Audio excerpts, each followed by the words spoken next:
தேவனுடைய வார்த்தைக்கு நேராய் கடந்து செல்ல போகிறோம். 2 கண்ணோட்டம், ஒன்று ஆவிக்குரிய கண்ணோட்டம், இன்னொன்று மாம்சத்துக்குரிய கண்ணோட்டம். அல்லேலூயா. ஆவிக்குரிய கண்ணோட்டம் என்பது காண முடியாதது, மாம்சத்துக்குரிய கண்ணோட்டம் காண்கிறது. அல்லேலூயா. 2 கண்ணோட்டம் உண்டு. சில குடும்ப வாழ்க்கைகளில் ரொம்ப சீரோவாக இருப்பாங்க. அவங்க ஆவிக்குரிய கண்ணோட்டத்தை பார்ப்பாங்க, மாம்சத்தின் கண்ணோட்டத்தை பார்க்க மாட்டாங்க. அவங்க ஆவிக்குரிய கண்ணோட்டத்தை பார்த்து சொல்லுவாங்க, நான் இப்படி ஆசீர்வாதமாக இருப்பேன், நான் வீட்டை கட்டுவேன், என் வீட்டில் கார் உண்டாகும், என் வீட்டில் எல்லா வசதியும் உண்டாகும்னு சொல்லி ஒன்றுமில்லாத வேளையில் ஆவிக்குரிய கண்ணோட்டமாக இருப்பாங்க. அல்லேலூயா. சிலர் அந்த மாம்ச கண்ணோட்டத்தில் மாத்திரம் இருப்பாங்களே தவிர அவங்களுக்கு ஆவிக்குரிய கண்ணோட்டம் வராது. நீங்கள் இந்த நாளில் ஆவிக்குரிய கண்ணோட்டத்தில் வர வேண்டும் என்று வேண்டிக் கொள்ளுகிறேன். ஆமென். பிரைஸ் எல்லாம்.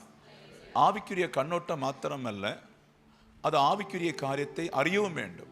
நம்ம ஏதோ ஒரு ஆவிக்குரிய கண்ணோட்டத்தில் ஒன்றுமே நம்ம புரிந்து கொள்ளாமல் வந்தால், ஒன்றுமே செய்யாமல் இருந்தால் அது ஜெயம் எடுக்காது. நீங்கள் அதுக்கேற்ற சில கிரியைகளை செய்து கொண்டே இருக்கணும். ஏற்ற காலமாகும் போது கர்த்தர் அதனதன் காரியத்தை ஏற்ற வேளை செய்வார். என்ன, பயப்படாதீங்க. அல்லேலூயா. பிரைஸ் எல்லாம். காலமாக கொஞ்சம் சத்தம் போட்டேன் என்ன சொன்னால், நான் கை தட்டி எழுப்பி பார்த்தேன். அதுக்கு ரொம்ப கோபம் அதோட என் மெசேஜும் போச்சு. அல்லேலூயா. அப்படி இடம் கொடுக்கக்கூடாது. டயர்டு இருக்கும், தூக்க டயர்டு இருக்கும், எங்களுக்கும் இருக்கும். அதை அப்படியே சோல்வ் பண்ணும். அப்படி இருந்தால் வெளியே போய் கொஞ்சம் தண்ணியெல்லாம் கழுவி விட்டு, முகத்தை கழுவி விட்டு வந்துருங்க, பிரச்சனை ஒன்றும் கிடையாது. அல்லேலூயா. ஏன்னு சொன்னால், நாங்கள் போடுற அந்த வித்து சரியாக உங்களுக்கு கிடைக்காது விட்டால் ஒரு பலனுமே கிடையாது. ஆமென். காலங்கள் கடந்து போய் கொண்டே இருக்குது. வேதத்தில் பார்ப்போம்னு சொன்னால், இன்னைய நாளை இந்த சில செய்தியை பார்ப்போம். மார்க்கு சுவிசேஷத்தில் 5ஆம் அதிகாரம் 39 படிச்சு பாருங்க. உள்ளே பிரவேசித்து, நீங்கள் சந்தடி பண்ணி அழுகிறது என்ன? பிள்ளை மரிக்கவில்லை, நித்திரையா இருக்கிறாள் என்றார். அல்லேலூயா. யாவீரின் பிள்ளை மரித்தது என்று சொல்லி ஆண்டவராய் இயேசு கிறிஸ்துவை அழைக்க வந்திருக்காங்க. அழைக்க வந்த இடத்துல பின்பு ஒரு செய்தி வருகிறது, பிள்ளை இறந்து போச்சுன்னு செய்தி வருகிறது. இயேசு கிறிஸ்து அந்த பிள்ளையை நோக்கி போறார். இயேசு கிறிஸ்துடைய கண்ணோட்டம் அந்த பிள்ளை நித்திரையா இருக்கிறார். அல்லேலூயா. அவ்வளவுதான். நாம் கூட இந்த சரீரமும் ஜீவனும் எல்லாம் செத்தாலும் அவருக்கு முன்பாக ஒரு நித்திரை தான். அல்லேலூயா. நீங்கள் நான் ஒரு நித்திரை பண்ணுறது தான், வேற ஒண்ணுமே கிடையாது. ஆவிக்குரிய மனுஷனுக்கு, மாம்சத்துக்குரிய மனுஷனுக்கு அல்ல. அப்ப ஆனபடி இயேசு கிறிஸ்துவை அந்த வீட்டுக்கு போகும்போது அங்க வெளியில பலரும் இருக்கிறாங்க. பலரும் இருந்து விட்டு அந்த பிள்ளை இறந்ததை குறித்தும் அந்த வீட்டை குறித்தும் ஏதோ எல்லாம் பேசிக்கொண்டிருக்கின்ற இடத்துல தான் இயேசு கிறிஸ்து போறார். இது நம்ம தமிழ்ல சொல்றது வாபாக்குற கூட்டம், குற்றம் சொல்லுகிற கூட்டம், தரை ஊதுகிற கூட்டம், இப்படி எல்லாம் தான் சொல்ல முடியும். அல்லேலூயா. ஒரு கவலை இல்லாதபடி, ஒரு ஃபீலிங் இல்லாதபடி, அந்த வீட்டை ஒன்றுமே இல்லாதபடி ஏதோ சொல்லி கொண்டிருக்கிற கூட்டம். அப்ப இயேசு கிறிஸ்து வெளியில போகும்போது, ஏன் கடந்து சத்தம் போடுறீங்க? அந்த பிள்ளை மரிக்கவில்லை, நித்திரையா இருக்கிறான்னு சொன்ன உடனே கிண்டல் பண்றாங்க. அல்லேலூயா. இது எதை குறிக்குன்னு சொன்ன, பெந்தேகோஸ்து அனுபவம் என்பது.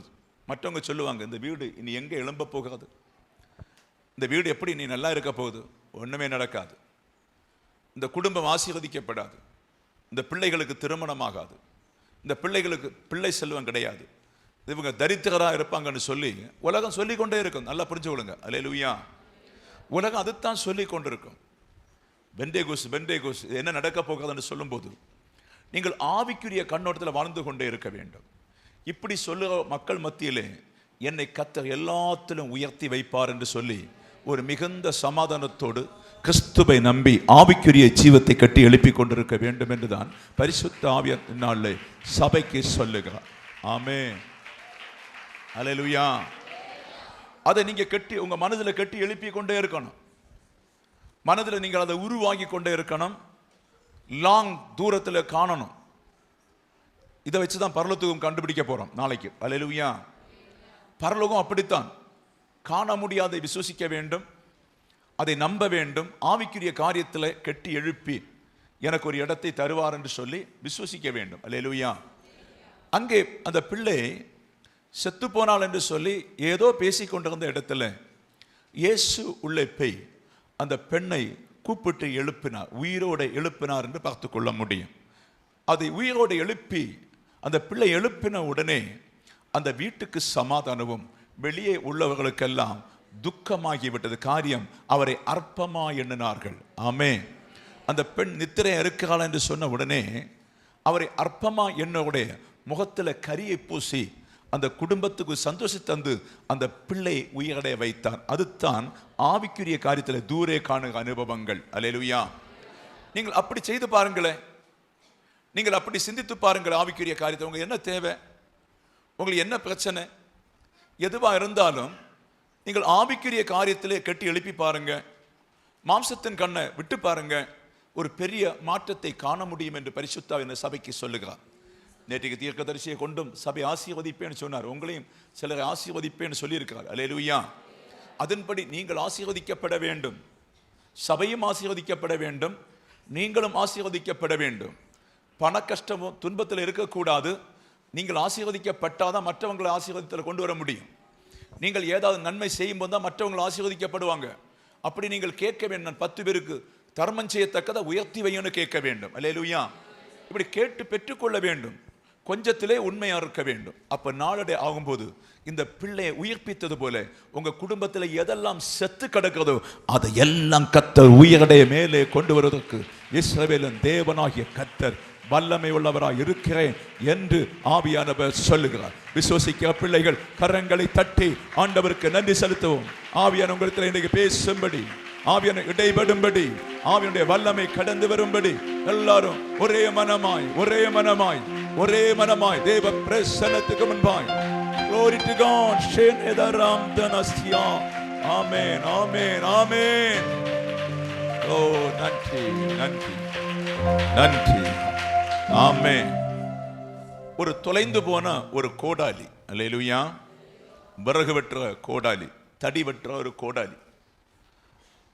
எலிஷா தீர்க்கதரிசியின் காலத்தில் இரவிக்கு வாங்கின கோடாலி, இரவலுக்கு வாங்கின கோடாலி நினைக்கிறேன். அல்லேலூயா. அப்படித்தான் தமிழ் ஒரிஜினாலிட்டி இல்லையா? ஓகே. நம்ம கன்னியாகுமரி பாஷையில் இரவகான அப்படி சொல்லிட்டு போயிடுவோம். அல்லேலூயா. இரவலுக்காய் வாங்கின கோடாலி. அந்த கோடாலி காலத்தை இரவலுக்கு வாங்குறாங்க. சாயங்காலம் வேலை முடித்து அதையும் கொடுக்கணும், அதுக்குள்ள பணத்தையும் கொடுக்கணும். எவ்வளோ நேரம் அவங்க செலவழித்தாங்களோ அதுக்கு நம்ம ஊரில் கூட 20 ரூபாய் 50 ரூபாய் இப்படியெல்லாம் இருக்குது. அது எங்கள் இடத்துல கூட 100 ரூபாயெல்லாம் வாடகை கொடுக்க வேண்டும். அப்படி தான் வாடகைக்கு இரவலாய் வாங்கின கோடாலி மரத்தை வெட்டும்போது எங்கே விழுந்தது? தண்ணீருக்குள்ள விழுந்து விட்டது. அப்போ உடனே கோடாலி தண்ணீருக்குள்ள விழுந்து விட்ட உடனே இந்த மனுஷன் ஐயோன்னு சொல்லி கூப்பிடுவான். இரவலுக்கெல்லாம் வாங்கினேன், இனி எப்படி இன்னைக்கு சம்பளம் இவ்வளோ, இந்த சம்பளத்தை முழுவதும் கொண்டு கொடுத்தாலும் முதலாகாதுன்னு சொல்லி ஒரு கலக்கத்தோடு அவர் பார்க்கிறார். அவருடைய கண்ணோட்டம் வந்து மாம்சத்துக்குரிய கண்ணோட்டம். அல்லேலூயா. அப்போ ஒரு மாம்சத்துக்குரிய கண்ணோட்டத்தில் அவர் கத்துகிறார். நம்முடைய வாழ்க்கையில் சில காரியங்கள் மாம்சத்துக்குரிய கண்ணோட்டமாக இருக்கிறது. நாம் நினைக்க அது தொலைந்து போய்விட்டது, இனி அது கிடைக்காது என்று சொல்லி என்ன செய்கிறோம்? சில இடத்துல கதறது உண்டு, சில இடத்துல பலவிதமான புலம்பல் உண்டு. இது தீர்க்கதரிசியின் காதில் வருகிறது. ஆமே. எலிஷா தீர்க்கதரிசியின் காதில் வருகிறது. ஐயா, இரவைக்கு வாங்கின கோடாலி,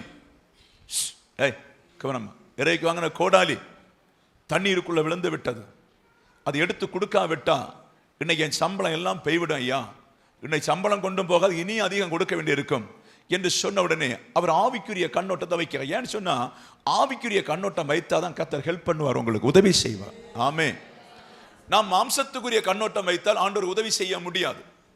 ஆவிக்குரிய கண்ணோட்டம் வைக்கிறது என்பது அவரை விசுவசிக்கிறதாக்கும், அவரை நம்புகிறதாக்கும். அல்லேலூயா. அப்போது தீர்க்கதரிசியுடைய காதில் வந்த உடனே அவர் கேட்கிறா, எங்கே கோடாலி விழுந்துன்னு கேட்கிறா. அல்லேலூயா. அப்போ சூண்டி காட்டுறாங்க, இந்த இடத்துல தான் கோடாலி விழுந்துன்னு சொல்லி. அப்போ அவர் ஒரு மர கொம்பை வெட்டி அந்த இடத்துல போட்டு அந்த இரும்பை என்ன செய்கிறார்? மிதக்க பண்ணுகிறார். அல்லேலூயா. நீங்க சிந்தித்து பாருங்க, ஒரு மரக்கொம்பை விழுந்த உடனே இரும்பு மிதக்குமா? ஒருபோதும் இரும்பு மிதக்காது இல்லையா? ஆமே, மிதக்காது. அப்ப மரக்கொம்பை போட்ட உடனே இரும்பு மிதக்கன்னு சொன்னா அவர் ஆண்டவர் மேல விசுவாசமா இருக்கிறார். ஆனபடி என்னுடைய பார்வையிலே நிச்சயம் தேவதூதன் தான் எடுத்து கொடுத்திருக்க வேண்டும். கரங்களை தட்டி கர்த்தருக்கு நன்றி செலுத்துவோம். ஆமென், ஆமென், ஹல்லேலூயா, ஹல்லேலூயா, ஹல்லேலூயா, glory to God. ஆமென். நன்றி, நன்றி, நன்றி, நன்றி, ஓஷேபேகே, நன்றி பிதாவே. ஆமென், ஹல்லேலூயா. அப்ப ஆவிக்குரிய கண்ணோட்டம் எலிசாவுகிட்ட இருக்கிறது. எலிசா தூதனை காண்கிறவன், எலிசா தூதனை காண்கிறவன். எலிசாவுடைய கண்கள் ஆவிக்குரிய கண்கள். எலிசாவின் கண்கள் சாதா ஒரு மனுஷிக கண்கள் அல்ல. கேயாசிய கண்ணை திறக்க வைத்து பார்க்க செய்த மனுஷன். அல்லேலூயா. அப்ப அதை போல உங்க கண்ணோட்டம் இருக்க வேண்டும். அந்த கோடாலி எடுத்து அவருக்கு கொடுத்து அவரை சந்தோஷப்படுத்தினான் எலிசா. நான் வேதத்தில் ஆராயும் போது எப்போது ஆவிக்குரிய கண்ணோட்டத்தை எலிசா போட்டனோ அந்த நேரமே தேவதூதன் தண்ணிக்குள்ள இறங்கியாச்சு. அல்லேலூயா. அதுதான் உண்மை. மாரா என்று சொல்லுற இடத்துல வரும்போது இஸ்ரவேல் ஜனத்துக்கு மிகுந்த தாகம். ஆண்டவரை ரட்சகர் மிகுந்த தாகத்தோட தான் கொண்டு வராரு. அப்ப தாகத்தோட கொண்டு வரும்போது அவங்க வாக்குத்தத்தத்தின்படி நிச்சயமாய் அந்த தண்ணி குடித்து தான் ஆக வேண்டும். அல்லேலூயா. அவள் வாக்குத்தத்தம் பண்ணி இருக்கிறார். அப்போ அவங்க ஆசையோடு வருகிற இடத்துல ஒரு மாரா என்று சொல்ல ஒரு பயங்கரமான குளமோ நீரூற்றோ உள்ள இடம், மிகுந்த கசப்புள்ளதா இருந்த உடனே அவங்க என்ன செய்றாங்க, அதை குடிக்க முடியாம முறுமுறுக்கிறதை பார்க்க முடியும். நம்முடைய வாழ்க்கையில ஒரு மாம்சத்துக்குரிய கண்ணோட்டம் இருக்குன்னு சொன்னா நமக்கு நிறைய முறுமுறுப்புகள் இருக்கும். நம்முடைய வாழ்க்கையில வீடு ஏன் மதுரமாய் மாறவில்லை, நம்ம வீட்டில் ஏன் சமாதானம் வரவில்லை, நாம் ஏன் நம்முடைய குடும்பங்களை பல பல பிரச்சனையை கடந்து போறோம்னு சொன்னா ஒரு ஆவிக்குரிய கண்ணோட்டம் இன்னும் வரவில்லை. அல்லேலூயா. நம்ம ஜெபிக்க நாம் ஒரு ஆவிக்குரிய கண்ணோட்டத்தோட ஜெபிக்க வேண்டும். உங்க கசப்பு மாறும், பிள்ளை இல்லாத கசப்பு மாறும், வீடு இல்லாத கசப்பு மாறும், திருமண காரியங்கள் நடக்கும். ஆவிக்குரிய ஜெபித்து பாருங்க. அல்லேலூயா. நான் என்னைக்கு இப்படி இருக்கிறதல்ல, என் வாழ்க்கையில சேஞ்சஸ் உண்டாகும். நான் என்னைக்கும் ஒரு கடக்காரனா இருக்கிறதல்ல, என்னைக்குமே நான் கொத்தனார் வேலை செய்து சாகிறதுக்கு அல்ல, என்னைக்குமே டிரைவிங் பண்ணி சாகிறதுக்கு அல்ல, என்னைக்குமே கல்லு வெட்டி சாகிறதுக்கு அல்ல, என்னைக்குமே மண்ணு சுமந்து சாகிறதுக்கு அல்ல, என்னைக்குமே ஆட்டோயை ஓட்டி சாகிறதுக்கு அல்ல. எனக்கு ஆவிக்குரிய கண்ணோட்டம் இருக்குது. வரும் நாட்கள்ல கர்த்தர் என்னுடைய வாழ்க்கையை மாறா போன்று இருக்கின்ற பிரச்சனை ஒரு மதுரமாய் மாற்ற நான் ஒரு ஆவிக்குரிய கண்ணோட்டத்தை நான் போடுகிறேன் என்று சொல்லி ஒப்பு கொடுத்தால் நிச்சயம் கர்த்தர் பெரிய மாற்றத்தை தருவார். Glory bakashana baba tara. Hallelujah, hallelujah, hallelujah, hallelujah, hallelujah, hallelujah, amen, hallelujah. மாறாவின் தண்ணி கசப்பா இருந்த உடனே இவங்க சேர்ந்து ஆவிக்குரிய அனுபவத்தில் எல்லாரும் வர வேண்டியதாக இருந்தது. ஒரு மோசே மாத்திரமல்ல, மோசே அந்த இடத்துல தனிமே தான் நிற்கிறாரு.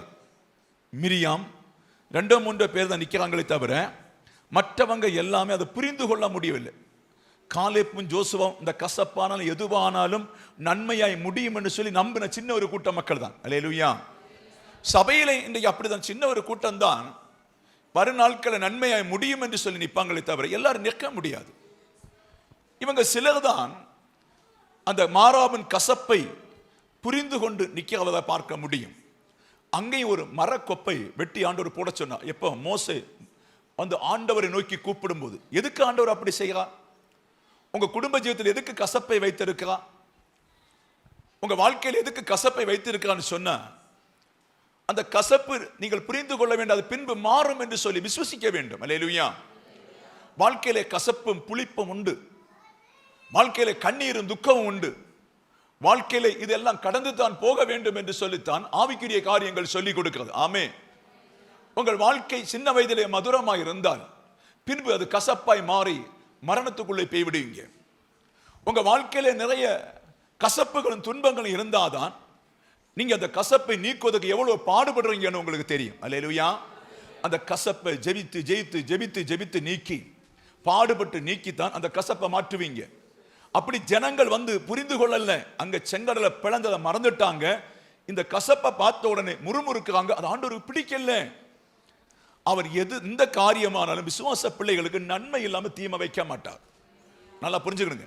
அவன் ஆனபடிதான் மோசே ஆண்டவரை நோக்கி மண்டாடின உடனே ஒரு மரக்கொப்பை காண்பித்து சொன்னார், அதை வெட்டி போடுன்னு சொன்னார். அதை வெட்டி போட்ட உடனே மதுரமாகுமாங்க. அல்லேலூயா. நம்முடைய வாழ்க்கையில வெட்ட வேண்டியதை வெட்ட வேண்டும், முறிக்க வேண்டியதை முறிக்க வேண்டும். உங்க வாழ்க்கை கண்டினியாய் கசப்பா இருக்கிறதா? உங்க வாழ்க்கையில ஜெயம் இல்லையா? உங்க வாழ்க்கை மதுரமான ஒரு இடத்துல வராவிட்டால் கிறிஸ்துவ வாழ்க்கையில எங்கெல்லாம் முறிக்கணுமோ அதை முறித்து மாற்ற வேண்டும். முதல்ல நம்மை பரிசோதித்து பார்க்க வேண்டும். நம்மை ஒரு நாள் சிந்தித்து பார்க்க வேண்டும். என்னிடத்தில் என்ன குறை இருக்கிறது?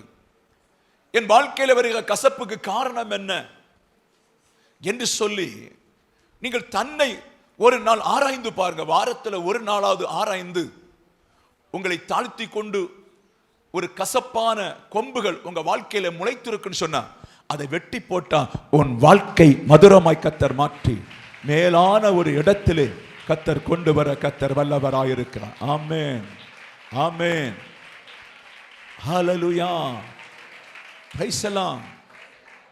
நம்ம எல்லாம் ஆப்போசிட்டா சிந்தித்து பார்க்கிறோம். நம்ம ஒண்ணு நடக்காதுன்னு சொல்லி சிந்தித்து பார்க்கிறோம். நம்ம சூனியத்தை பார்த்த உடனே இனி எழும்ப முடியாதுன்னு சொல்லி நினைக்கும். அப்படி ஒன்றும் கிடையாது. அல்லேலூயா.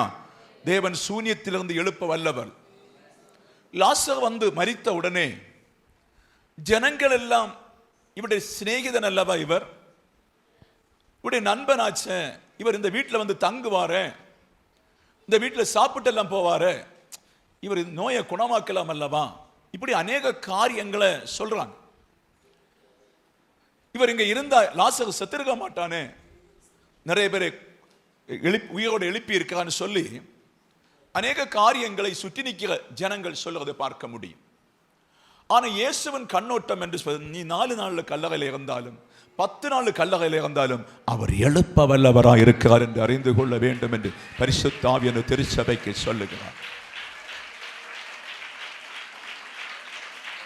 ஆவிக்குரிய கரங்களை தட்டி உன் வாழ்க்கையை கல்லறை போல மூடி போட்டிருக்கின்ற இடங்கள், வருமானம் இல்லாமல் இருக்கின்ற இடங்கள், எழும்ப விடமாட்டேன்னு சொல்லி லாசரை போல கல்லறையிலே போட்டு வைத்திருக்கின்ற சாணங்களை கத்தர் கெட்டி எழுப்ப இன்றைக்கு வல்லவராய் இருக்கிறேன், எனக்கு ஒத்தாசை வரும் பர்வதம் அவர் உன்னோடு இருக்கிறான் என்று ஆவியானவர் சொல்லுகிறதுக்காய் ஸ்தோத்திரம். ஆமென், ஆமென்.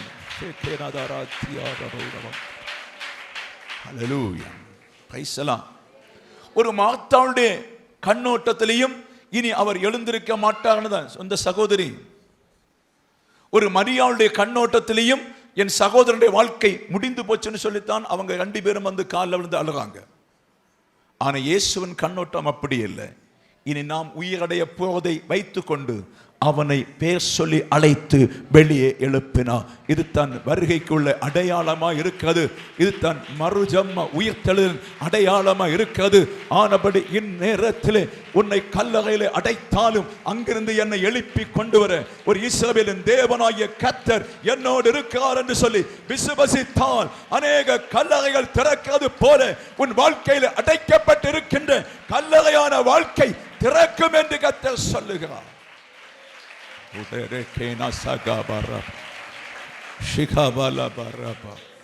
ஹல்லேலூயா. சாத்தான் ஆவிக்குரிய கண்களை தந்து மூடுகிறவனாக்கும். சாத்தான் ஆவிக்குரிய கண்களை தந்து உன்னால ஒண்ணு நடக்காதுன்னு சொல்லுவான். சாத்தான் சொல்லுவான் இனி கடபாரத்தில் எழும்ப மாட்டேனே சொல்லி விடுவான். சாத்தான் அநேக காரியங்களை சொல்லி உன்னை தாழ்த்தி போடும்போது நீ உடனே ஒரு ஆவிக்குரிய உருவாகுதல் உண்டாகி கொண்டே இருக்க வேண்டும். போ பிசாசே. அல்லேலூயா. இந்த உலகம் ஆண்டவருடையது, இந்த ராஜ்யம் இயேசுவுடையது. நான் அவருடைய கற்பனைகளை கைக்கொண்டால் இது எல்லாம் நான் தான் இனி அனுபவிக்க போறேன். வருங்காலம் 1000 சகசாட்சி நித்திய ஜீவன் இது எல்லாம் எனக்கு தான் வைத்திருக்குது, உனக்கு ஒண்ணுமே இங்க கிடையாது. ஆனபடி நான் ஆவிக்குரிய கண்ணோட்டத்தை நான் கெட்டி எழுப்புறேன்னு சொல்லி சாத்தானோட சேலஞ்ச பண்ணா வரும் நாட்கள் நீ எதுக்கு சேலஞ்சு பண்ணியோ அந்த காரியத்தில் கர்த்தர் ஜெயம் கொடுத்து உன்னை மேலான இடத்திலே, குறைந்த இடங்களை எல்லாம் மாற்றி மேலான இடத்திலே கர்த்தர் கொண்டு வர கர்த்தர் வல்லவராயிருக்கிறேன் என்று சொல்லி சபைக்கு சொல்லுவதற்காய் ஸ்தோத்திரம், ஸ்தோத்திரம், ஸ்தோத்திரம், ஸ்தோத்திரம். ஹல்லேலூயா. சூழ்நிலையை கர்த்தர் மாற்றுவார். நீங்க ஒண்ணு செய்தா போதும். உங்க வீட்டில் எந்த பிரச்சனையானாலும் எப்படி இருந்தாலும் அந்த சூழ்நிலையை மாற்றுவதற்கு உங்க வீட்டில் ஒரு ஆளுக்காவது விசுவாசம் வேணும். விசுவாசம் மாத்திரம் இருந்தா போதாது, அவங்க ஜெபிக்கிறவளா இருக்க வேண்டும். ஒன்று விசுவாசம் வேணும், ரெண்டாவது ஜெபிக்கிறவளா இருக்க வேண்டும். ஜெபிக்கிறவளுக்கு என்ன செய்யணும்னு சொன்னா, அவங்க தேவனோடு நடப்பதற்கு ஒரு பரிசுத்தம் வேண்டும் என்று சொல்லி அவங்களை புரிந்து கொள்ளும். வரும் நாட்களில் ஆண்டவர் ஒரு மனுஷனோடு இடைப்படணும்னு சொன்னா அவங்களோட பரிசுத்தம் வேணும். அப்ப பரிசுத்தம் வேணும், விசுவாசம் வேணும், ஜெபம் வேணும். அல்லேலூயா. இந்த மூன்று காரியம் உங்களுடைய இருந்தால் மாத்திரம்தான் ஒரு ஜெயம் எடுக்க முடியும். அல்லேலூயா. பேசலாம். இப்ப எஸ்தர் காலத்தில் எப்படி ஜெயம் எடுத்தா? சூனியமா இருந்த இடத்துல ஜெயம் எடுத்தாள். இப்படி எல்லாம் அவங்க ஜெயம் எடுக்கிறதெல்லாம் ஜெபத்துல தான். விடாத ஜெபம், விடாத போராடி ஜெபிக்கிறது, முன்னும் பின்னும் ஆண்டவரை விடாதபடி ஜெபித்து அவங்க வரும் நாட்கள்ல அவங்க விரும்புகிற வாக்குத்தத்தத்தை பிடிக்கும் வர விட மாட்டாங்க. ஆமென். அநேக காரியங்களை சொல்லி போக முடியும். கர்த்தர் பெரிய காரியம் செய்வார். இனி சிந்தனைக்கு சில காரியங்களை மாத்திரம் பார்த்து விட்டு நாம் ஜெபிக்க போறோம். பார்த்தீங்க சொன்ன 1 தெசலோனிக்கேயர் 5:18 படி காணாமல் போன பொருட்களுக்கு ஸ்தோத்திரம் செலுத்த வேண்டும். அல்லேலூயா. ஆமென். ஒரு பொருள் கைவிட்டு போய்விட்டது, ஏதோ ஒரு பொருள் கைவிட்டு போய்விட்டது.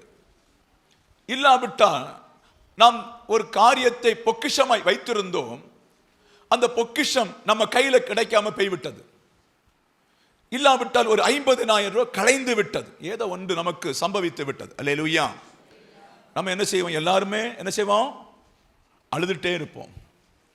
அதை நினைத்து கொண்டு பல நாள் துக்கித்து கொண்டிருப்போம். வேத வசனம் சொல்லுகிறது, நம்ம அழுகிறதுனாலே துக்கிக்கிறதுனாலே ஒரு முறை நம்மளால கூட்ட முடியாது. அல்லேலூயா. அப்போ ஒரு பொருள் களைந்து போனாலும், ஒரு பொருள் திருடப்பட்டாலும், ஏதாவது ஒன்று செய்தால் நீங்கள் புரிந்து கொள்ள வேண்டும், என் ஆண்டவர் எல்லாமே எனக்கு நன்மைக்குத்தான் செய்வார். அல்லேலூயா. என் தேவன் எனக்கு நன்மைக்கு இல்லாம தீமைக்கு செய்ய மாட்டார். அதுக்கு என்ன செய்யணும்? பல ஸ்தோத்திரங்களை சொல்லிக் கொண்டே இருக்க வேண்டும். அது இருக்கிறதாகவே ஸ்தோத்திரம் சொல்லிக் கொண்டிருக்க வேண்டும். அது கூட உண்டு என்று சொல்லியே ஸ்தோத்திரம் சொல்லிக் கொண்டே இருக்க வேண்டும். அப்படி ஸ்தோத்திரம் சொல்லிக் கொண்டு இருக்கும்போது சில நாட்கள் கழியும் போது 50,000 ரூபாய் காணாம போயிருக்கலாம், சில 50,000 திருடி இருக்கலாம், உங்களிலிருந்து ஒரு பொருள் களைந்து போயிருக்கலாம். நீங்கள் உறுதியோடு நிற்கும் போது சில மாதங்கள் கழியும் போது அதுக்கு ரெட்டிப்பாய் தந்து கர்த்தர் உங்களை சந்தோஷப்படுத்த இஸ்ரவேலின் தேவன் இன்றைக்கும் உயிரோடு இருக்கிறார். அவர் மரிக்கவில்லை, அவர் உயிரோடு இருக்கிறார். அவர் ஜீவிக்கிற தேவன். விசுவாசி என்று கர்த்தர் சொல்லுகிறார். ஓ விசுவாசி, உன் வாழ்க்கை மாறும், உன் பிரச்சனை மாறும், உன் பிள்ளையுடைய வாழ்க்கை மாறும், உன் எதிர்காலம் நன்றா இருக்கும். நீ உத்தமையா இருந்து கர்த்தரை சேவி, ஒன்றுக்கும் பயப்படாதே. ஹல்லேலூயா. யோபுடைய வாழ்க்கையிலே இரட்டிப்பான ஆசீர்வாதம் கிடைத்தது காரணம் கர்த்தர் தந்தார், கர்த்தர் எடுத்துக்கொண்டார். ஹல்லேலூயா. அவர் எனக்கு தந்தார், அவர் என் பிள்ளைகள் எல்லாம் எடுத்துட்டார். ஸ்தோத்திரம். ஹல்லேலூயான்னு சொல்லி முடித்து விட்டார். துக்கம் இல்லாம இல்லை, துக்கம் இருக்கிறது. ஒரு இடத்துல சொல்லுங்க, என் பிள்ளைகளுக்காக நான் புலம்புகிறேன் சொல்லுகிறார். அல்லேலூயா. துக்கம் போகாது. துக்கம் இருந்தாலும் அவருக்கு நல்லாய் தெரியும், பிள்ளைகளும் என்னுடையதல்ல, நானும் அவருடையதல்ல, தந்திருக்கின்ற சகல ஆஸ்தியும் என்னுடையதல்ல, ஒன்றுமே என்னுடையதல்ல, என் மனைவி என்னுடையதல்லன்னு சொல்லி அவருக்கு தெரிகிறதுனால அவர் சொல்ல, அவர் எடுப்பதற்கும் அதிகாரம் உண்டு, கொடுப்பதற்கும் அதிகாரம் உண்டு. ஆனபடி ஒன்னும் கேட்க முடியாது. சரியா? ஹல்லேலூயா. ஒன்று கேட்க முடியாது. ஆனபடிதான் யோபு ஆழமாய் ஆண்டவரை அறிகிறதுனால தான் கர்த்தர் தந்தார், கர்த்தர் எடுத்தார் என்று சொல்லி சந்தோஷமா இருந்தார். சந்தோஷம் இல்ல, துக்கமா தான் இருந்தார். ஆனா கடைசி நாட்கள்ல இரட்டிப்பான ஆசீர்வாதத்தை அவர் பெற்றுக்கொண்டார் என்று பார்த்துக் கொள்ள முடியும். அப்ப பவுல் நிருபத்தில் எழுதும் போது எல்லாமே எப்படி உங்களை சந்தோஷப்படுத்துவதற்கு எழுதுக சில இடத்துல. ஆனா அவர் இருப்பது சிறைச்சாலையில். அவருடைய ஆழ்ந்த கண்ணோட்டம் என்னன்னு சொன்னா, இந்த மாம்ச சரீரம் அழியும் போது நித்தியமான ஒரு இடம் அவருக்கு கிடைக்க போகுது. அல்லேலூயா. ஒரு மாம்ச சரீரம் அழியும். இந்த மாம்ச சரீரம் நிச்சயமாக அழிந்துத்தான் ஆகும். ஆனபடி ஒரு அறியாத ஒரு இடத்தை அவர் அறிந்திருக்கிறார், போய் கண்டிருக்கிறார். அல்லேலூயா. ஆவியில அந்த இடமெல்லாம் அறிந்திருக்கிறார். ஆனபடிதான் அவர் ஆவிக்குரிய சந்தோஷத்தை நிறைவேல வைத்துக் கொண்டு மாம்ச சந்தோஷத்தை அடுத்து தள்ளுறதுனால தான் சபைக்கு நீங்கள் சந்தோஷமா இருங்கன்னு சொல்லுங்க. அல்லேலூயா. நீங்கள் துக்கப்பட வேண்டிய அவசியம் இல்லை. எந்த பிரச்சனையானாலும் உங்களை மேற்கொள்ள முடியாது. நீங்கள் உத்தமத்தில் இருங்க. எந்த பிரச்சனையாலும் உங்களை மேற்கொண்டு போக முடியாது. காரியம் உங்களுக்கு தாணிக்கத்தக்கதான் சோதனை உண்டாகுமே தவிர அதுக்கு மேல உண்டாகாது. அல்லேலூயா. யோபுவை நேசித்தார், அவனை தான் சோதனையில் கொண்டு வர முடியும். அவனத்தை நேசித்தனால அவனுடைய பிள்ளைகளை கொல்லுகிறான். அது ஏன்? இந்நாள் அத்தாட்சிக்காக மீண்டும் நான் உங்களுக்கு பிள்ளைகளை கொடுக்க வல்லவர், இந்த கல்லுகள்ல இருந்து பிள்ளையை கொடுக்க வல்லவர். ஆவிக்குரிய காரியம். அல்லேலூயா. ஒரு வார்த்தை சொன்னா போதும் கோடாகோடி தூதர்கள் இங்க இறங்க வல்லவர். ஒரு வார்த்தை சொன்ன போதும் தேவன் இங்க இறங்கி வருவதற்கு வல்லவர். ஒரு வார்த்தை சொன்னா போதும், அல்லேலூயா, ஒரு வார்த்தை சொன்னா போதும் அது அப்படியே நடத்துக ஆண்டவராக இருக்க. கரங்களை தட்டிக்க நன்றி சொல்லுங்க. தூக்கத்தை ஆவி விடாங்க.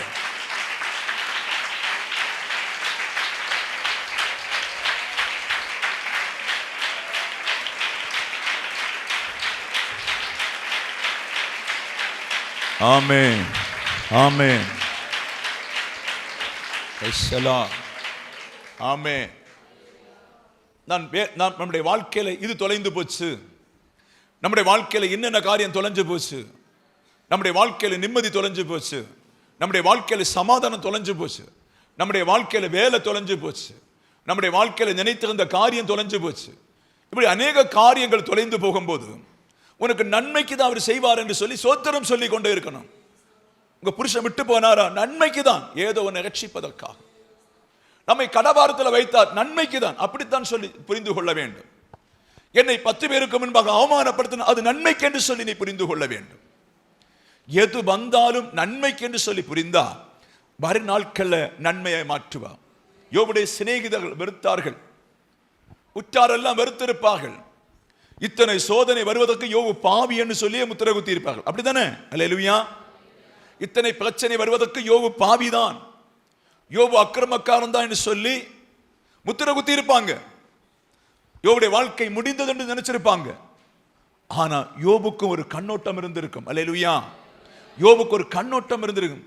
ஏன்னு சொன்னா அவருக்கு ஒரு நம்பிக்கை, நான் சொந்த கண்களால் அவரை நான் பார்ப்பேன் சொல்லி ஒரு நம்பிக்கை அவருக்குள்ள இருந்தது.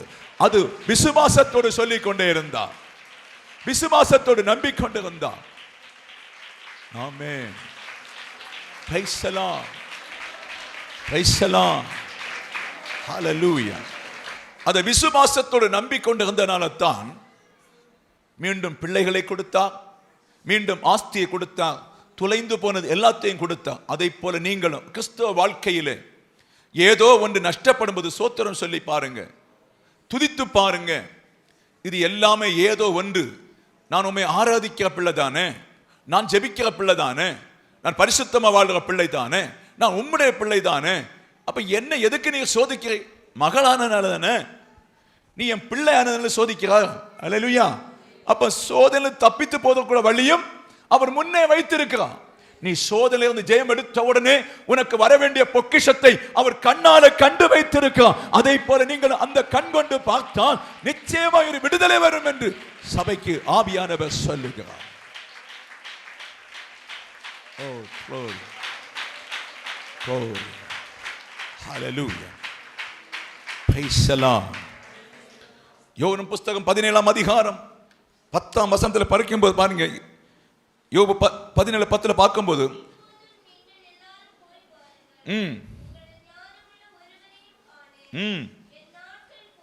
என் நாட்கள் போயிட்டு, என் இருதயத்தில் இருந்த சிந்தனை எல்லாம் அற்று போயிட்டு, அது இரவை பகலாக்கிட்டு, இருளை கடந்து வர என்ன செய்தது? அல்லேலூயா. Praise the Lord. காரியம் தாறுமாறாய் போய்விட்டது. பகல் என்று நினைத்தேன், இரவாகி விட்டது. இரவென்று நினைத்தேன், பகலாகி விட்டது. நல்ல புருஷன் சொல்லி திருமணம் பண்ணி பார்த்தேன், பகல் என்று நினைத்தேன், இரவாய் போய்விட்டது. நான் என்னெல்லாமோ கற்பனை பண்ணி நினைச்சேன், அது ஒன்று என் வாழ்க்கையில் நடக்கவில்லை. அல்லேலூயா, பிரைஸ் தி லார்ட். அமைதியான ஒரு வேலை கிடைக்கும் என்று நினைத்தேன், அமைதியான ஒரு வாழ்க்கை கிடைக்கும் என்று நினைத்தேன். ஒரு 10-60 வயசு ஆகும்போது இளைப்பாகலாம் என்று சொல்லி நினைத்தேன். நான் ஒண்ணுமே நடக்க மாட்டேங்குது. அல்லேலூயா. இப்பதான் ஓட வேண்டியது இருக்குது. பகல் வரும் என்று காத்திருக்கிறேன், ஆனா இரவாய் வந்து கொண்டிருக்கிறது. நித்திரை பண்ண வேண்டும் என்று இரவு வரும் என்று காத்திருந்த பகலாய் இருக்கிற சூழ்நிலை மாறுகிறது. பல பல பிரச்சனைகள் வந்து அலைமோதி கொண்டிருக்கிறது. பிள்ளைகள் ஒரு பக்கமாய் வளர்ந்து கொண்டிருக்காங்க, செலவுகள் கூடிக்கொண்டிருக்கிறது. முன்ன பார்த்தா சூனியம், எங்க பார்த்தாலும் சூனியம், இருட்டு போல தோன்றுகிறது. சாத்தான் சொல்லுவான், உன் வாழ்க்கை முடிந்து விட்டது யோவே, உன் வாழ்க்கை முடிந்து விட்டது. இனி நீ ஒரு வெளிச்சத்தை நீ காண்பதில்லை, இனி உன் வாழ்க்கை முழுவதும் இருளாய்தான் இருக்கும் என்று சொல்லி சாத்தான் சொல்லும் போது உனக்குள்ளே ஒரு விசுவாச பவுண்டேஷனை போட்டு ஆவிக்குள்ளே தட்டி எழுப்ப வேண்டும். கர்த்தர் இந்த சூழ்நிலையை மாற்றி என்னை பகலாய் மாற்றுவார், என் இரவு மாறும் என்று சொல்லி நீ விசுவசித்து முன்னேறி போகும்போது கர்த்தர் உனக்கு நன்மைகளை செய்ய கர்த்தர் வல்லவராயிருக்க. ஹல்லேலூயா, பிரைஸ் தி லார்ட். உன் வாழ்க்கையில் நிறைய சூனியங்கள் இருக்கும்.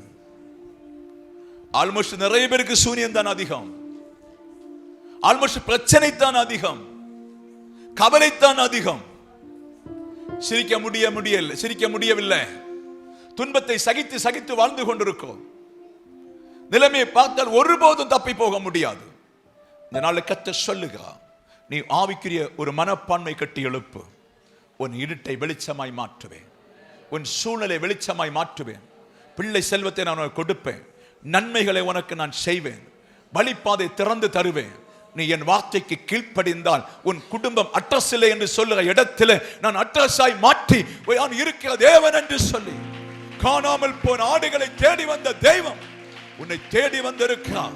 நீ விட்டு கொடுத்து ஒரு விசுவாசத்தோடு எழும்புவாயானா என் மகிமை காண்பாய் என்று ஆவியானவர் சபைக்கு சொல்லுகிறதுக்காய். ஆமென், ஹல்லேலூயா. ஆபகுக் புஸ்தகத்திலே 3:17-18 வசனங்களை பார்த்தாலும், எது கிடைத்தாலும் எது கிடைக்காவிட்டாலும் மகிழ்ச்சியா இருப்பேன், என் தேவனுக்குள்ளே நான் களி கூர்ந்து கொண்டிருப்பேன் என்று சொல்ல வேண்டும். அல்லேலூயா. அந்த ஆபகுக் அதை எழுதும் போது தேவனை நன்றாய் அறிந்திருக்கிறார், தேவனை நன்றாய் அறிந்திருக்கிறார். அல்லேலூயா. அவருடைய வழிகளை நன்றாய் புரிந்திருக்கு. நீங்கள் உங்கள் பிள்ளைகளை எப்படி நடத்துறீங்களோ அதை போலத்தான் ஆண்டவர் நம்மை நடத்தி கொண்டு, அவருடைய சொந்த பிள்ளைகளா இருக்கிறதுனால அவர் கட்டுப்படுத்தி நடத்தி கொண்டிருக்கார். நம்ம இஷ்டத்தின்படி வாழ முடியாது, நம்ம இஷ்டத்தின்படி ஒன்று செய்ய முடியாது. நல்லா புரிஞ்சுக்கணுங்க. நம்ம மாம்ச இச்சையிலே ஏதாவது செய்து முடிக்க பார்ப்போம். அவரோ என் பிள்ளை பிழைக்க வேண்டும் என்று சொல்லி கட்டுப்படுத்துகிறார். சில வேளை ஒரு மாடு சாவும், சில வேளை 2 ஆடு சாகும், சில வேளை வீட்டில் பிள்ளைகளுக்கு சாவு வரும், சில வேளை வீட்டு மூளை இடிந்து விடும், தென்னந்தோப்பெல்லாம் இடிந்து விடும், வாழ கிருஷி எல்லாம் காற்றடித்து கொண்டு போகும். பல பல பிரச்சனைகள் வந்தாலும் நீ என்ன செய்யணும் சொன்னா, இதை மாற்றித்தர அவர் வல்லவராக இருக்கிறார். நான் விசுவசிக்கிறேன். எதெல்லாம் இடிந்து போனாலும், ஆடு மாடுகள் மந்தைகள் எல்லாம் அழிந்து போனாலும், கிருஷி பூமிகள் ஒளிந்து போனாலும், லாபமான நஷ்டம் என்றாலும் எல்லாத்தையும் ஆண்டவருக்கு முன்பாக நான் சமர்ப்பித்து நான் சந்தோஷமா ஜெபம் பண்ணி கொண்டே இருப்பேன். அல்லேலூயா. அந்த பக்குவம் நமக்கு வர வேண்டும். அல்லேலூயா. அந்த பக்குவம் வர வேண்டும். Price the Lord. சிலர் சொல்லுவாங்க, என் பிள்ளை இறந்ததுனால இனி சபைக்கு வர மாட்டேன். சிலர் சொல்லுவாங்க, என் தோப்பு அழிந்ததுனால சபைக்கு வர மாட்டேன். சுழல் காற்று வந்ததுனால என் தேங்காய் எல்லாம் போயிட்டு நான் கடைக்கு வர மாட்டேன், சபைக்கு வர மாட்டேன். சிலர் சொல்ல, எங்க ரெப்பகள் எல்லாம் அழிந்து போயிட்டு நீ சபைக்கு வர மாட்டேன், நீ எங்க நம்பிக்கை இருக்குது. அல்லேலூயா என்று சொல்லி நம்ம சிலவங்க நினைக்கிறது உண்டு. அல்லேலூயா. இப்படி எல்லாம் சொல்லி சோர்வடையும் போது புரிந்து கொள்ள வேண்டும், இந்த மனுஷன் எதனால தைரியமா இருக்கான், இந்த மனுஷன் எதனால தைரியம் எழுதுறான்னு சொன்னா, அவருக்கு தெரியும் இங்க நமக்கு ஒன்றும் இருந்ததில்லை. அல்லேலூயா, பிரைஸ் தி லார்ட். ஒரு ஆசீர்வாதம் நமக்கு இங்க இருந்ததில்லை. நாம் பிறந்ததெல்லாம் சூனியத்திலே ஆக்கும், நான் வாழ்ந்ததெல்லாம் சூனியத்திலே ஆக்கும், நம்முடைய வாழ்க்கை முழுவதுமே சூனியமா இருந்த வாழ்க்கையாக்கும். நீங்கள் இவ்வளவு தூரம் வருவீங்கன்னு சொல்லி யாரும் நினைத்ததும் கிடையாது. அல்லேலூயா, பிரைஸ் தி லார்ட். அவ எல்லாம் அவர் கண்ட்ரோல் பண்ணி கொண்டிருக்கா. ஆனபடி எது மரித்தாலும் எது சம்பவித்தாலும் நான் கர்த்தருக்குள்ள மகிழ்ச்சியா இருக்க நீங்கள் கற்றுக்கொண்டால் மறுநாள் உங்க சூனியங்கள் மாறி மகா செழிப்பான ஆவிக்குரிய வாழ்க்கை மாத்திரமல்ல, இந்த பூமியில உன்னை செழிப்பாய் வைக்க இஸ்ரவேலின் தேவனாகிய கர்த்தர் உன் மத்தியிலே உலாவிக் கொண்டிருக்கிறேன் என்று பரிசுத்த ஆவியானவர் சபைக்கு சொல்லுகிறார். அல்லேலூயா, சபைக்கு சொல்லுகிறார். அல்லேலூயா, பிரைஸ் தி லார்ட். ஒரு கானான் என்றுள்ள ராஜ்யம் மோசே அழைத்து கொண்டு வரும்போது யாருக்குமே விசுவாசம் இருந்திருக்காது. அவர்கள் விசுவாசம் இல்லாமல் இருந்ததனால தான் அந்த 40 ஆண்டுகளும் முறுமுறுப்புகளும் சண்டைகளும் கோபங்களும் எரிச்சலுமாக நடந்து வந்தாங்க. அப்ப அவருடைய வாழ்க்கையில் அவர்கள் நினைக்கன்னு சொன்ன இந்த சூடு, இந்த பாடு, இந்த காற்று, இந்த கொடுங்காற்று, தண்ணீர் இல்லாத அனுபவங்கள், அந்த எகிப்தின் பாதையிலிருந்து இங்க வந்த பின்பு அவர்கள் பட்ட பிரயாசத்துக்கு கையும் கணக்கும் இல்லை. சில நம்ம கூட இடரை போய் விடுவோம். அல்லேலூயா, வசனத்தை பேசுறோம், நம்ம கூட அப்படி விழுந்துடுவோம். அல்லேலூயா. சரியா, அவங்க இயேசு தேவனுடைய அனுபவத்தை அறியாம தான் விழுந்துட்டாங்க. நல்லா புரிஞ்சுக்கொள்ள வேண்டும். தேவன் செய்ய போற அனுபவ காரியங்களை அறியாம தான் அவர்கள் வரும் வழியிலே அற்புதங்கள் நேரே கண்டு விழுந்து விட்டார்கள். அந்த கானானை பார்த்த பின்பு அவர்களுக்கு எல்லாருக்கும் அங்கே உள்ளே போக வேண்டும் என்ற ஆசை உண்டு, ஆனால் போக முடியவில்லை. அதை போலத்தான் கிறிஸ்தவ வாழ்க்கை முதல்ல ஒரு ஞானஸ்நானம் எடுத்து மெல்ல மெல்ல விசுவாசத்திலிருந்து பரிசுத்த ஆவியை பெற்றுக்கொண்டு மெல்ல மெல்ல கிறிஸ்துவுடைய ரகசியத்தை அறிந்து கொண்டு நாளுக்கு நாள் அவருடைய ரகசியத்தை புரிந்து கொண்டு இஸ்ரவேல் ஜனங்கள் விழுந்ததை போல சபை விழக்கூடாது. நீ எப்பரும் கண்ணோட்டமாய் பரலோகத்தை விசுவசித்து தரித்திரம், நஷ்டங்கள், வேதனை, பாடுகள், நிந்தைகள், வனாந்திரம் வரும்போது ஊதியாய் பிடித்து கொண்டு நடக்க வேண்டும் என்று பரிசுத்த ஆவியானவர் திருச்சபைக்கு சொல்லுகிறார். ஹல்லேலூயா, பிரைஸ் தி லார்ட். எப்போது அந்த மனப்பக்குவத்தை வச்சுக்கொள்ளணும், அந்த மனப்பக்குவத்தை வச்சுக்கொள்ளணும். ஹல்லேலூயா. நான் பெற்ற பிளஸிங் உங்களுக்கு சொல்ல மாட்டேன், ஆனா பிளஸிங் நிறைய பிள்ளைகளுக்கு இருக்கிறது. நீங்க பெற்றுக்கொள்ளுங்க, அதை விட்டு விட்டா நீங்க பெற்றுக்கொள்ள முடியாது. ஹல்லேலூயா. அது பெற்றுக்கொள்ள வேண்டும், பெற்றுக்கொள்ள முடியும். உன் வாழ்க்கையில் நீ எதை கேட்டாலும் கர்த்தர் தர வல்லவர். ஆனால் அது ஆவிக்குரிய காரியத்தில் நீ கட்டி எழுப்ப வேண்டும். இன்னைக்கு சபைக்கு அதுதான் சொல்லுக. வனாந்தரமான இடத்தில் நடத்தி கொண்டு வந்தாலும் உன் பார்வை பரலோகம். நான் அங்கே இளைப்பாறுதல் இடத்துக்கு தான் போறேன். என் வருத்தம் என்னோடு முடிந்து விடும். நான் இளைப்பாறுதலை காணும்படி புறப்பட்டு போறபடினாலே எந்த நஷ்டங்கள் வந்தாலும், எந்த எதிர்கள் வந்தாலும், எந்த போராட்டம் வந்தாலும் அந்த தடைகளை உடைத்து நான் கடந்து போய் நான் அடைய வேண்டிய இடத்தை அடைவேன் என்று சொல்லி விசுவாசிப்பாயானால் தெய்வீக மகிமை உன்னை கொண்டு போகும்.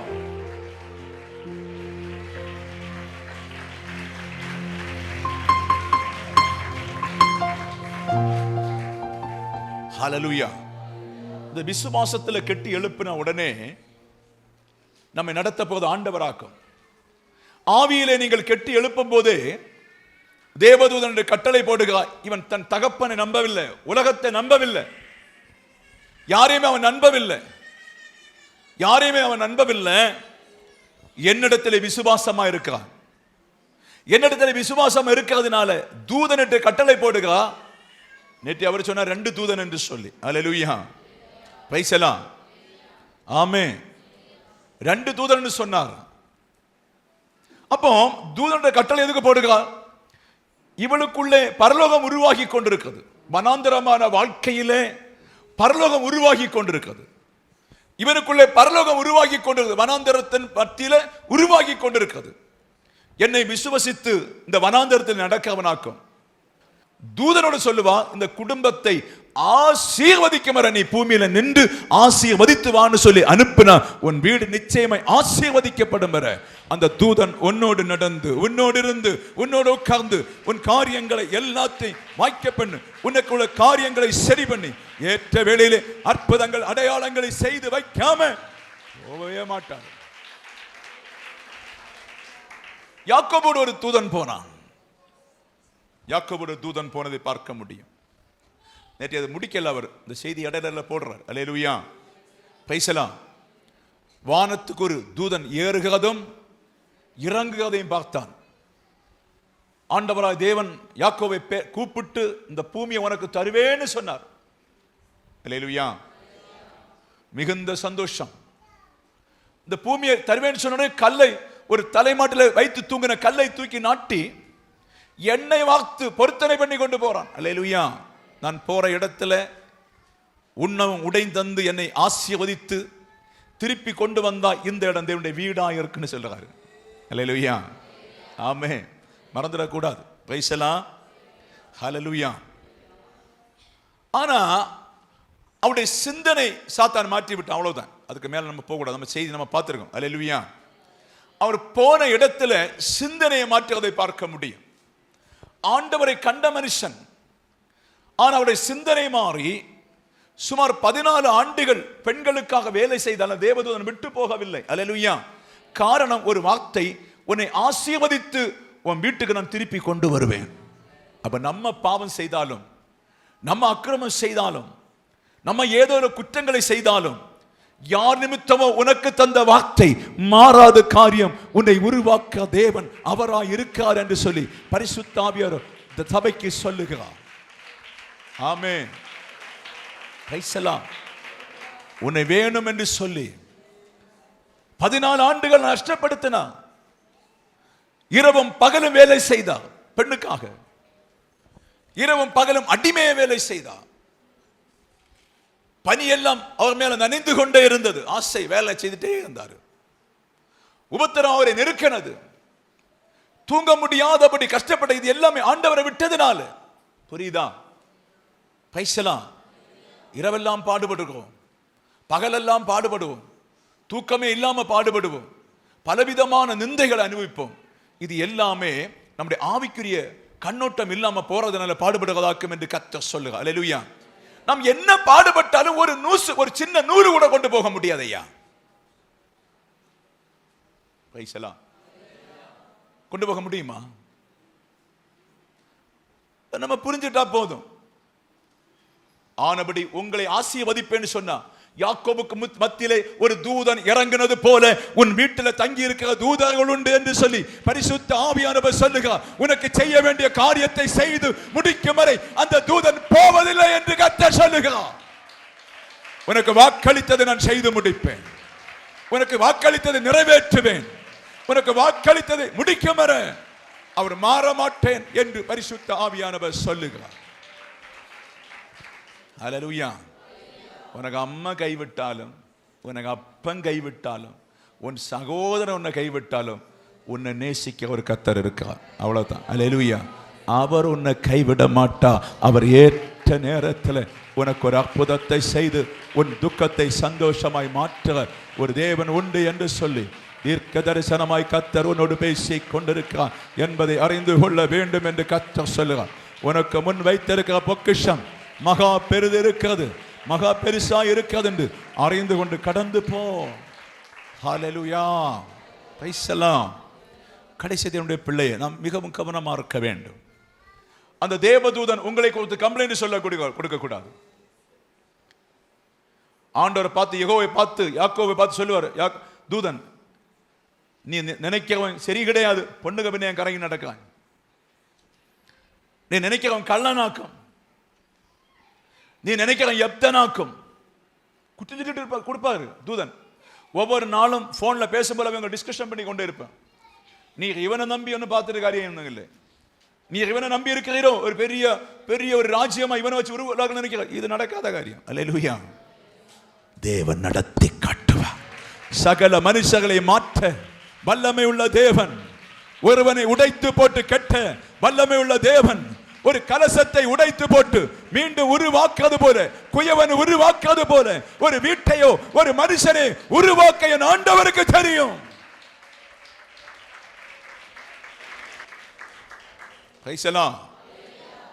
அவர் என்ன உருவாக்கன்னு சொன்னா என்ன உருவாக்க அவருக்கு முடியும்.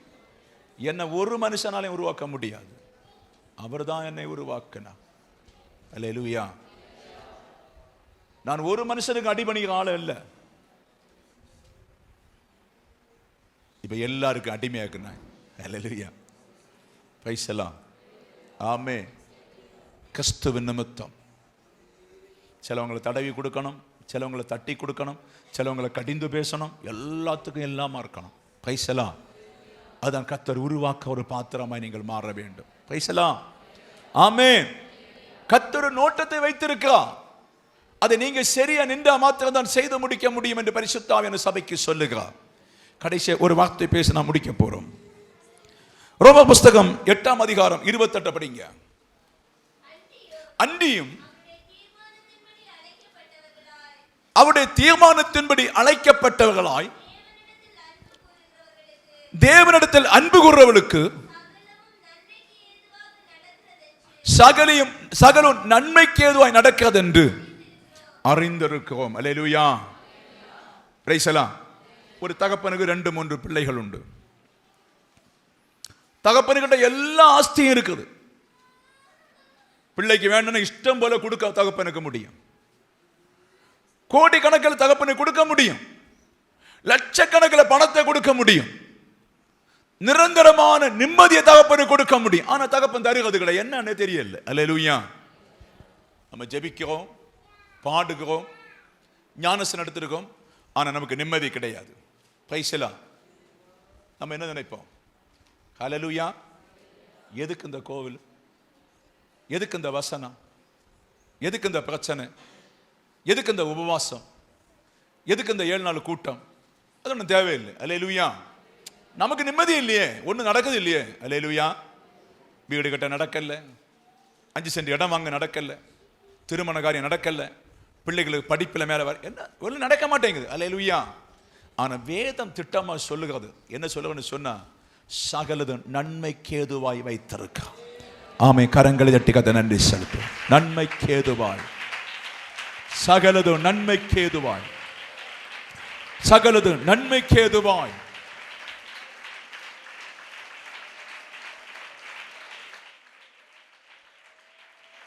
உன் வாழ்க்கை எது குறைந்தாலும், நீ நினைத்தபடி உன் வாழ்க்கை அமையாவிட்டாலும், நீ நினைக்கிற வேலை சரியா நடக்காவிட்டாலும், உன் லட்சியம் தோற்றாலும் அவன் நன்மைக்கு ஏதுவாய் நடத்துவான்.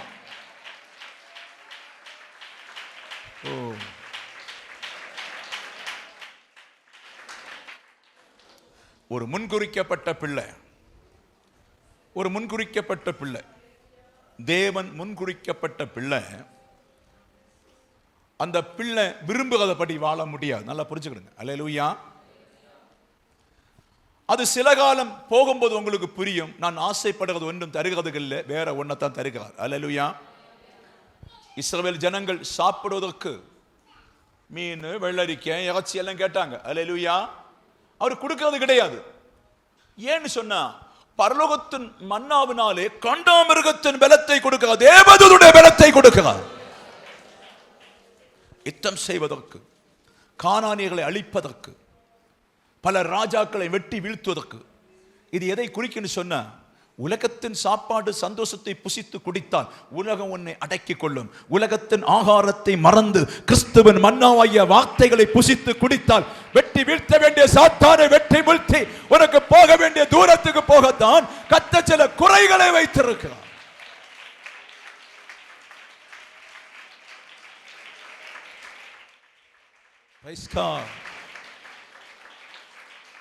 சில தம்பிமார் என்ன செய்யறாங்கன்னு சொன்னா, அந்த சாத்தானுக்குள்ள அடங்கிடுறாங்க. சில பெம்பிள்ளைங்களும் சாத்தானுக்குள்ள அடங்கி அப்படியே போவாங்க. புத்தி உள்ளவங்களுக்கு மாத்திரம் தெரியும், எனக்கு இந்த வீட்டை தராவிட்டாலும் அது நன்மைக்கு, சொத்தை தராவிட்டாலும் நன்மைக்கு, எனக்கு ஆசீர்வாதம் தராவிட்டாலும் நன்மைக்கு, ஒரு ஆட்டை தராவிட்டாலும் நன்மைக்கு. எல்லாம் அவங்க புரிந்து கொள்ள முடியும். காரியம், நீ போராடி ஜெயம் எடுத்து பெற்றுக்கொள்ள வேண்டும். ஹல்லேலூயா. Praise the Lord. நீ போராடி ஜெயமெடுத்து பெற்றுக்கொள்ளும் காரியம் உலகம் யாருக்கிட்ட இருக்கு? சாத்தான் கையில் இருக்கு. அந்த உலகத்தை உனக்கு தந்த எப்படி? நீ சாத்தானாய் மாறுவாய். புரியுதா? சாத்தான் கையில் இருக்கின்ற உலகம், அவன் இன்றைக்கு உலகத்தை அட்டி படைக்கிறது எல்லாமே உலக இச்சையை வச்சாக்கும். அதை உங்களுக்கு தந்த எப்படி இருக்கு ஐயா?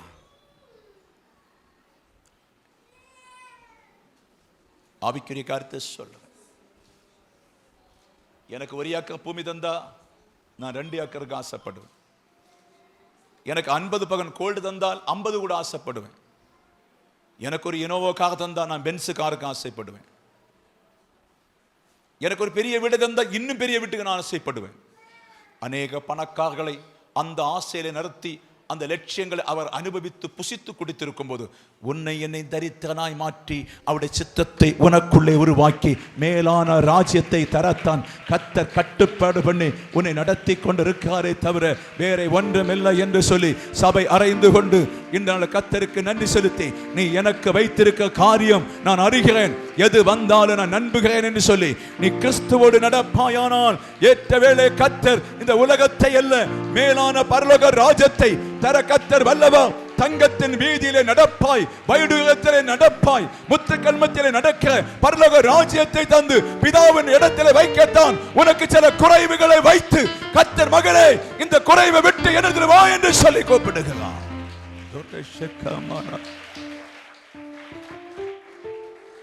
ஹல்லேலூயா. ஆபிரகாம் திரளான இடங்களை கர்த்தர் கொடுத்தார், அவர் அதை வெறுத்தார். நமக்கு இடத்தை தருவதும் வீட்டை தருவதும் பசுமாட்டை தருவதும் நமக்கு போதுமானதை எடுத்து பிழைத்து கொண்டு மீதி எல்லாம் நன்மை செய்வதற்கு மாத்திரம்தான். ஹல்லேலூயா. உங்களுக்கு போதுமானதை எடுத்துக்கொண்டு மீதியா இருக்கிறதை நன்மை செய்ய தொடங்கும் போது கர்த்தர் பரலோகத்தை கட்டி எழுப்புவா. வேத வார்த்தை இன்றைக்கு அநேக இடத்துல மோசமா இருக்காது. அநேக திருச்சபைகள் தவறாய் போதித்துக் கொண்டிருக்காங்க. என்னுடைய வாழ்க்கையில உனக்கு துக்கம் இருந்தால் நீ சொல்லுவாய், இந்த ராஜ்யம் எனக்கு வேண்டாம் ஆண்டவரே, என்னை எடுத்துக்கொள்ளுன்னு சொல்லுவா. அப்ப மாம்சேச்சை இடம் இல்லை. ஆனபடி எது நடந்தாலும் புருஷன் சரியில்லையா, பிள்ளைகள் சரியில்லையா, கோத்திரம் சரியில்லையா, மாமி சரியில்லையா, மாமா சரியில்லையா, யார் சரியில்லை நீ சொல்லணும். எனக்கெல்லாம் நன்மைக்கு ஏதோ என்னை வைத்திருக்கிறேன், நான் உண்மை நேசிக்கிறேன் டாடி. ஹல்லேலூயா.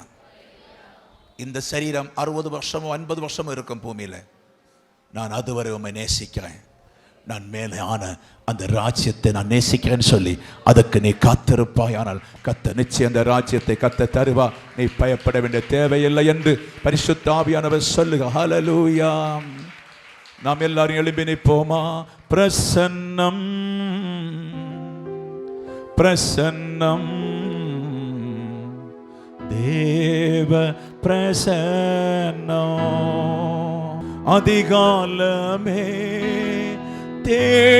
தேடுகிறேன், அதிகாலமே தேடுகிறேன், ஆர்வமுடன் நாடுகிறேன், ஆர்வமுடன் நாடுகிறேன். பிரசன்னம் பிரசன்னம் தேவ பிரசன்னம். ஆஹா பிரசன்னம் பிரசன்னம் தேவ பிரசன்னம். இன்னும் உம்மை அறியணுமே, இன்னும் உம்மை அறியணுமே, இன்னும் கிட்டி சேரணுமே, இன்னும் கிட்டி சேரணுமே. பிரசன்னம் பிரசன்னம் தேவ பிரசன்னம். ஹல்லேலூயா. கரங்களை தட்டி கர்த்தருக்கு நன்றி செலுத்து. ஹல்லேலூயா.